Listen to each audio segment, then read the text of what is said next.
Hey guys, subscribe for daily content, and if you're shopping for gear, make sure you check out the description for the newest items at some of the very best online retailers. There's also links for some of the items that I personally recommend. Thanks! What's going on YouTube? Metal Complex here, and today I've got another interesting knife review / knife overview to share with you guys. This is the Boost Blades Mini Smoke. Now, I'm going to make this as clear as I can right now. I believe that this is of the newest generation. There is a V2 that is available on Blade HQ, but it is a bigger knife. So the only link that I can provide is going to be that one, because the only other place that I can find this online is the manufacturer's website, and it is sold out there. You're still welcome to check. Depends on when you're watching this video, but you can check out the links for the slightly larger version of this knife right down below in the description. Thank you so much to this person here on Instagram for sending this in for me to take a look at. It's because of people like them that I'm able to bring you guys daily content, so give them a follow. And also, thanks to my generous patrons, there's a link for Patreon down below as well, and please make sure to follow me on Instagram at metal_complex. Let's go ahead and get a measurement of the Mini Smoke here.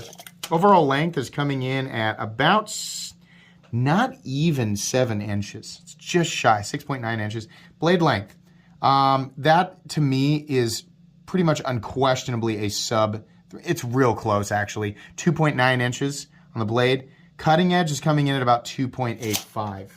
How about just a few size comparisons up against the Ontario Rat Model 1 and its little brother, the Ontario Rat Model 2. Let's put this more in the middle so it makes more sense. Just a couple more. Let's do the Bug Out, I think. That probably would be a good one, Benchmade Bug Out. This guy's definitely going to beat the Bug Out for carry profile, carryability, right? Weight, ratios, all that stuff, which is pretty amazing because the Bug Out's kind of king in that department. And last but not least, the Spyderco Para 3. So there you go. Pretty thin little knife, right? Let's do carry profile, thickness up against it. Look at the action on this is actually pretty impressive for it being such a skinny little blade. I was actually holding, I just realized, I was holding on to the frame there. So holding onto the pocket clip, just a couple of little wiggles, little shakes there. The blade really is a lot smoother than you would expect for such a skinny little knife. Thickness up against the Spyderco Para 3, it's a little thinner than the Para 3, but it's really skinny this way. I'll demonstrate that. Length and height up against the PM2 and Para 3, no contest. This is simply going to be an easier object to carry. It's all like carrying a pen, right? Blade stock thickness. They probably could have gone thinner on the blade stock here, I gotta be honest, but you know, okay, they didn't. Not that big of a deal. Blade stock thickness coming in at, shockingly, for whatever reason, 120 thousandths. Not generally a thick blade stock, you know, measurement, but on something that's like this, it's not a very tall blade. Yeah, it kind of is. Materials, we are looking at green anodized titanium on this one. They do have quite a few options from what I saw. This one's green anodized titanium, and it looks like marble carbon fiber, which looks nice, and it adds to the weight reduction. Nice floating backspacer, and then your blade material is CPM 20CV. Now these are manufactured by We Knives, which means they are made in China, but the manufacturing quality is very good. Anyways, let's go ahead and what do we need to do next? We need to weigh it. I think that might be something that a lot of people would be interested in. Weight, 1.45 ounces, yeah. That's ultra lightweight. There's not many knives out there that can boast, you know, almost 3 inches of cutting edge, and you know, less than, if you do the ounce and inch thing, less than half of that if you were going to relate it to inches and cutting edge. Anyways, let's go ahead and do a hardware check. Get out my tools as per usual. Whoops, that's the wrong tool set. My tools are very inexpensive and very recommendable. These are the ones I recommend. You can find them right down in the description. Where I talk about the tools that I use on this channel.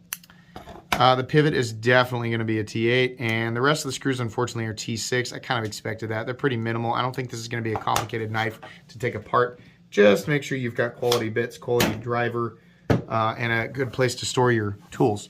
So this is a front flipper, and it's okay to manipulate. You can also kind of get in there and, you know, use this opening slot.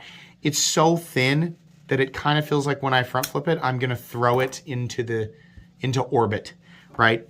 It's a little bit nerve-wracking to hang on. I'd rather, a little tiny knife like this, I'd really rather it not be a front flipper. I'd rather have a thumb stud or a flipper or something like that where I'd feel a little bit better about hanging on to it. It's also kind of hard not to put my fingers on the lock bar because it's so thin. But it's also kind of cool that it's so thin, like a little penknife that you can legitimately, somehow, get a full 4-finger grip on this guy.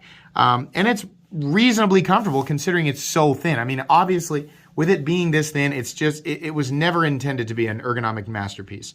Or at least I have to assume that.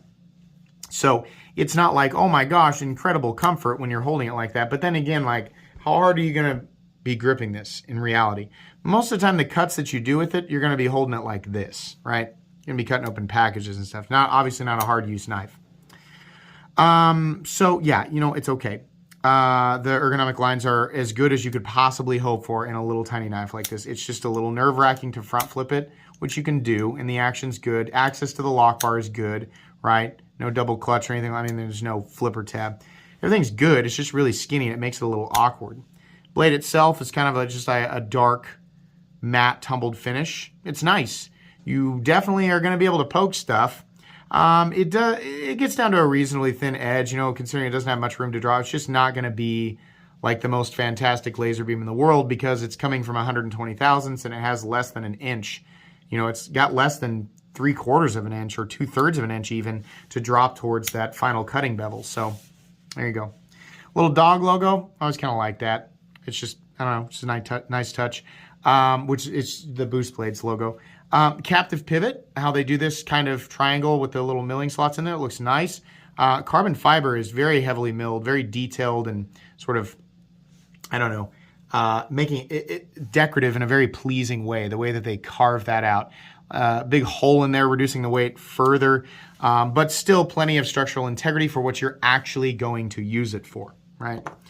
Backspacer's floating, looks pretty cool. I like that. The pocket clip goes right along with the design. I don't think it needed to be nearly that long. I think the pocket clip could have been like this, right? Take a hint from the bug out. It's got a clip that's like, 30%, 40% shorter. Works just fine. Doesn't need to be like that, but the clip is nice. It's flat and it's rounded off at the end and has that continuous ramp. So easy in and out of the pocket. The stop pin, I believe, is internal. Yeah, stop pin's internal. It's going to follow the blade. You can see it right there. So it runs on those channels. Always like that. Lockup. I mean, I can flex the material, but that's the carbon fiber. But the blade, truthfully, has no clicking wiggle or anything like that. No up and down. How about, no pivot lash. And it's got a bit of a thud. Less of a click and more of a thud. But it works. It's fine. No detent lash or anything like that. The blade is centered, so that's nice. And we are locking up at, I'd say like 50%. Steel lock bar insert is in there as well, doubling as the over travel stop. Okay, so it's a little skinny knife. People who, go out and chop down trees with their knives are going to be like, that's not worth it because it's not durable enough for what I'd use it for. Okay, what you want is something else. This knife is, you're not the target demographic here. Or, it's small, so I can't pay money for it because it's small. It's just not enough behind a quote like that for anyone to take it seriously or gain anything from it.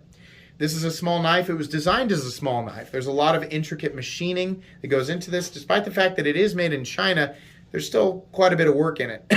Now, when I went on their website, I found these for about $240, which I'm going to tell you I think is too much money. On Blade HQ right now, they have a sale on the larger ones that they have them at about $175.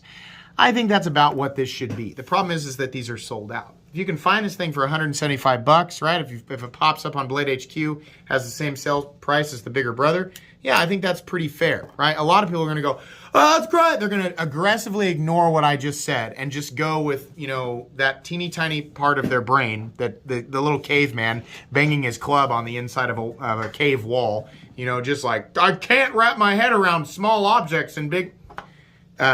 It just might not be for you. You might have to just imagine the company wasn't trying to create an object for you, right? For those of you who do like the smaller, skinnier pen knives and you want something like, carbon fiber, CPM 20 CV, and titanium, right? Like you are specifically looking for an object like this that's going to make it easy, your day more convenient, right? Maybe you wear fitted pants. Maybe you wear khakis, right? You work in an office. You don't want to be pulling a gigantic, Becker BK2 out of your pocket, right? Then maybe this is going to be worth it to you. But yeah, $240 seems high. This is one of those knives where it's just not going to be for everybody. It is so small and tiny and pokey and a bit awkward. It's going to cater to a very specific crowd, right? But again, the value of it, what I'm saying here, is not tied to the fact that it is small. I don't care how many people disagree with me. It's just not, that's an absurd thought process. Yeah, you really have to like the small, skinny, sort of pen knife, and you really have to like front flippers to get on board with this. And if that's the case, it should be about $175 for me to feel like, yeah, it's all right, right? $240, I think that's too high. But that's what I honestly think about it. I don't think this review needs to be any longer. That's really all I have to say. I do appreciate the person sending this in for me to take a look at. This will, of course, go back to you. You'll probably, in fact, by the time that this is live, you'll probably already have your knife back. So thank you again for loaning it for review. Please make sure to follow me on Instagram at metal_complex. If you enjoyed this video, leave a like. If you'd like to check out my other content, I do, of course, have lots of videos of knives that are either expensive or inexpensive that I do or don't like, so check those out. And if you enjoy all my content, go ahead and click on that Metal Complex logo right there and subscribe, because there's definitely more coming. Thanks again for watching, everybody, and have a great day.